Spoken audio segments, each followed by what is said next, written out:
السلام علیکم ورحمۃ اللہ وبرکاتہ۔ سوال پوچھا ہے بنیامین جہلم سے، پوچھتے ہیں مفتی صاحب، حجام کی داڑھی مونٹ کر جو کمائی حاصل کرتا ہے وہ حرام ہے، کیا اس کی دلیل قرآن سے ملتی ہے؟ محترم، قرآن پاک ہماری شریعت میں سب سے پہلے اس کا اہم کردار ہے، اس کے بعد احادیث رسول اللہ صلی اللہ علیہ وسلم ہے، اس کے بعد اجماع امت ہے، پھر قیاس ہے۔ یعنی یہ 4 پوائنٹ ہیں، ان میں ہم مسئلہ تلاش کریں گے اور پھر اس پر عمل کیا جائے گا۔ قرآن میں بہت سارے ایسے مسائل بھی موجود ہیں جن کا ذکر نہیں ہے، لیکن احادیث مبارکہ میں اس کا ذکر کیا گیا ہے۔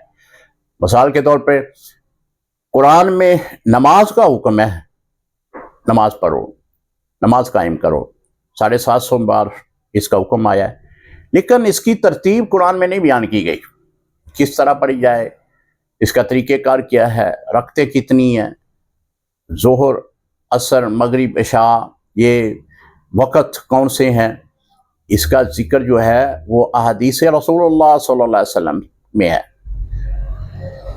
اور شریعت کا اصول ہے کہ جو حرام ذرائع سے کمائی کی جاتی ہے وہ حرام ہے۔